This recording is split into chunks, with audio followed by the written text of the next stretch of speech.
Nikola Tesla ने एक बार कहा था, if you want to find the secrets of the universe, think in terms of energy, frequency and vibration. और ये कोट हमें उस चीज़ की याद दिलाता है जो हम सब में कॉमन है, म्यूज़िक। क्योंकि म्यूज़िक एक यूनिवर्सल लैंग्वेज है और हम एक टॉडलर के आगे भी कोई अपबीट ट्यून प्ले कर सकते हैं और वो इंस्टिंक्टिवली उस पर डांस करने लगते हैं। और अगर कोई अडल्ट ईयरफोन्स लगा के अपने फुट टैप कर रहे होते हैं तब भी हम समझ जाते हैं कि ये किसी रिदम के साथ अपनी बॉडी को सिंक्रोनाइज कर रहे हैं। बट ये इंस्टिंक्ट एग्जैक्टली क्यों है हमारे अंदर? वेल, रिसर्च क्या कहती है उससे जानने से पहले हम इस प्रॉब्लम को स्पिरिचुअल लेंस के साथ देखते हैं। So for starters, music light की ही तरह फ्रीक्वेंसीज या वाइब्रेशन से बना होता है और इसे या तो एक वेपन या फिर हीलिंग के लिए यूज करा जा सकता है। फॉर एग्जाम्पल, हर साउंड की एक वाइब्रेशनल फ्रीक्वेंसी होती है। जैसे वर्ड ओम की अलग अलग नोट्स पर फ्रीक्वेंसी होती है 512 hertz, 1024 hertz, 2048 hertz and so on. और जब हम इन फ्रीक्वेंसीज को टोटल 42 ऑक्टेव्स तक लेकर जाते हैं तब हमें मिलता है इस फ्रीक्वेंसी का वाइब्रेशनल इक्विवेलेंट कलर, जो कि है ग्रीन। ऐसे ही हर अलग साउंड फ्रीक्वेंसी एक अलग कलर बना सकती है और जब इन साउंड से पूरा रेनबो बन जाता है उसे मेटाफिजिक्स में बोला जाता है रेनबो ब्रिज, यानी एक ब्रिज जो फिजिकल वर्ल्ड को कनेक्ट करता है मेटाफिजिकल वर्ल्ड से। पर एनर्जेटिकली हम हमेशा ही इन फ्रीक्वेंसीज पर ऑपरेट कर रहे होते हैं, जिसकी वजह से साउंड्स हमारे अंदर इमोशंस पैदा करते हैं। दैट्स वाई एक सिंगर जैसे अडेल या मराया कैरी को सुनना काफ़ी पावरफुल होता है, क्योंकि वो अपनी वॉइस को काफ़ी ब्यूटीफुली लोअर फ्रीक्वेंसी से हायर फ्रीक्वेंसीज तक लेकर जाती हैं, जिससे वो हमारे हर साइकिक सेंटर को प्ले कर सकती हैं, which can literally vibrate us at multiple levels of our being. इस फिनोमिनन को बोलते हैं हार्मोनिक रेजोनेंस। ये एक्सप्लेन करता है कि क्यों एक पर्सन जो काफ़ी मोनोटोन होता है उसकी वॉइस इतनी स्टिमुलेटिंग और एंगेजिंग नहीं लगती। This is the power of frequencies and हम इसे एक एवोल्यूशनरी लेंस के साथ भी समझ सकते हैं, क्योंकि ये हमारा इंस्टिंक्चुअल रिएक्शन होता है। जैसे ही हम किसी हाई फ्रीक्वेंसी साउंड को सुनते हैं तब हमारे ब्रेन के मल्टीपल एरियाज एक्टिवेट होते हैं और हम अटेंशन पे करने लगते हैं।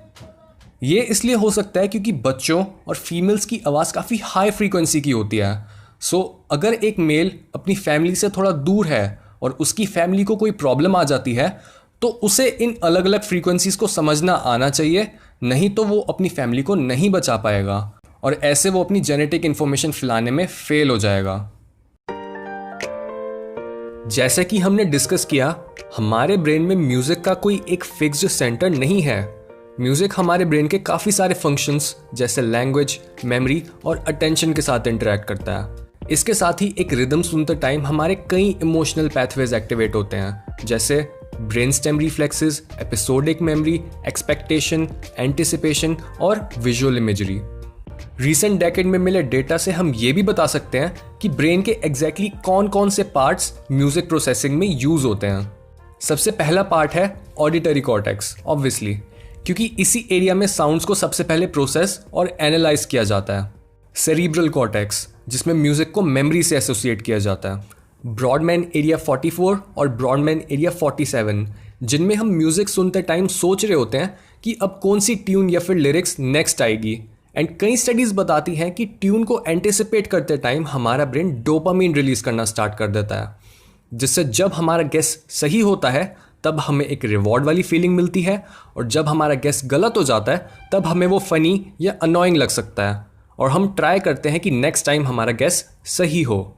मोटर कॉर्टेक्स और सेरेबेलम एक्टिवेट होते हैं जब हम फुट टैप कर रहे होते हैं, नॉड कर रहे होते हैं या बेसिकली किसी भी वे में मूव कर रहे होते हैं। सेंसरी कॉर्टेक्स, जो हमारे फुट टैपिंग या किसी इंस्ट्रूमेंट प्ले करने से रिलेटेड सेंसरी सिग्नल्स का फीडबैक लेता है।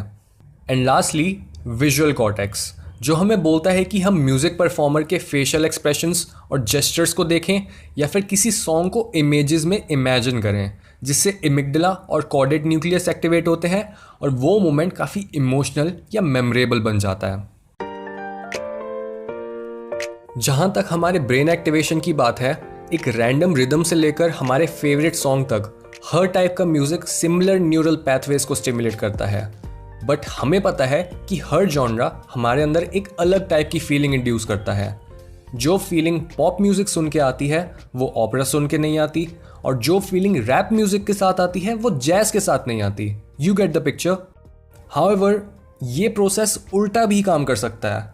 क्योंकि जब हमारा एक पर्टिकुलर टाइप का मूड होता है तब हम उसी टाइप का म्यूज़िक सुनना पसंद करते हैं। लाइक जब हम सैड होते हैं तब हमें अपबीट म्यूज़िक पसंद नहीं आता, हम सिर्फ सैड सॉन्ग से रिलेट कर पाते हैं।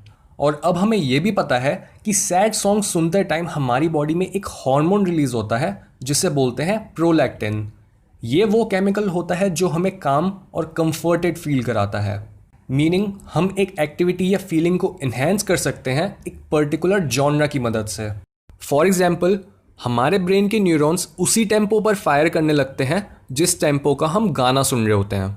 सो अगर एक स्प्रिंटर कोई ऐसा म्यूजिक ढूंढ ले जिसकी टेम्पो उसकी नॉर्मल स्पीड से थोड़ी तेज़ हो तो उसके न्यूरॉन्स सेम टेम्पो पर फायर करने लगेंगे और ऐसे वो तेज़ भाग पाएगा।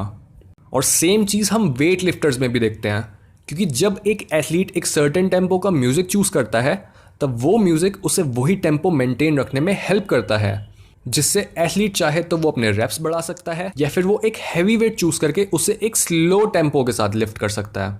ऐसे ही कोई भी एथलेटिक एक्टिविटी जिसमें टाइमिंग इन्वॉल्व होती है उसमें ध्यान से चूज़ किया गया म्यूज़िक एथलीट की परफॉर्मेंस को काफ़ी सिग्निफिकेंट रेट पे बढ़ा सकता है। ऑल्सो म्यूज़िक टेम्पो की ही तरह म्यूज़िक स्टाइल भी काफ़ी इंपॉर्टेंट होता है। जैसे पॉप, रैप, कंट्री और रैगे म्यूज़िक का हमारे ब्रेन पर काफ़ी सिमिलर इफेक्ट होता है, क्योंकि ये जॉनरास रिपेटिटिव और कैची होते हैं जिससे इन्हें बार बार सुनना और गाना काफ़ी ईजी हो जाता है। इसके साथ ही रिसेंटली यूनिवर्सिटी ऑफ कैम्ब्रिज की एक स्टडी के बाद हिप हॉप और रैप म्यूज़िक को लेकर एक नया ट्रेंड शुरू हो गया है जिसे नाम दिया गया है हिप हॉप थेरेपी। ये इसलिए क्योंकि स्टडी में ऑब्जर्व किया गया कि कैसे रैप या हिप हॉप म्यूज़िक में ऐसी लिरिक्स होती हैं जिनमें rags to riches, positive visual imagery और जस्ट प्योर सेल्फ एक्सप्रेशन के नैरेटिव्स होते हैं जो लिसनर्स की सेल्फ एस्टीम को काफ़ी बूस्ट करते हैं। और अगर कोई इंसान डिप्रेस्ड है तो हम उन्हें रैप सॉन्ग सुना सकते हैं जिससे वो लिरिक्स की वजह से अपने आप को उस जगह पर एनविजन कर पाएंगे और म्यूज़िक की थेरेप्यूटिक पावर को यूज़ कर पाएंगे। सिमिलरली मेटल म्यूज़िक भी हमारे स्ट्रेस और डिप्रेस्ड फीलिंग्स को कम करने में काफ़ी हेल्पफुल होता है। और क्लासिकल म्यूज़िक जैसे ओपेरा, रेनेसॉन्स और मोज़ार्ट हमारा फोकस और प्रोडक्टिविटी बढ़ाते हैं, जिसकी वजह से इसे मोज़ार्ट इफेक्ट भी बोला जाता है। हाउएवर, क्लासिकल म्यूज़िक हर इंडिविजुअल के लिए वर्क नहीं करता और तभी रिसर्चर्स ये एडवाइस करते हैं कि हमें हर जॉनरा को एक्सप्लोर करना चाहिए और देखना चाहिए कि क्या एक जॉनरा हमें दूसरे से बेटर फील कराता है। म्यूज़िक के बेनिफिट्स की जितनी डिस्कशन हो उतनी कम है। इससे हमारा स्ट्रेस कम होता है, हमारी कॉग्निटिव परफॉर्मेंस और मेमोरी इंक्रीज होती है, हमारी स्लीप क्वालिटी इंप्रूव होती है, एक सर्टेन टाइप का सॉन्ग हमें मोटिवेटेड फील करा सकता है, म्यूज़िक सुनते टाइम हमारा पेन टॉलरेंस लेवल और एंड्योरेंस बढ़ जाती है, अगर हम खाना खाते टाइम रिलैक्सिंग म्यूज़िक को सुने तो हम कम कैलोरीज कंज्यूम करते हैं, और मोस्ट इम्पॉर्टेंटली म्यूज़िक इंस्टेंटली हमारे मूड को बेटर बना देता है। ये हमारे माइंड, बॉडी और सोल के लिए एक ट्रीट है। और जैसा कि प्लेटो ने कहा था, music is a moral law, it gives soul to the universe, wings to the mind, flight to the imagination, and charm and gaiety to life and to everything.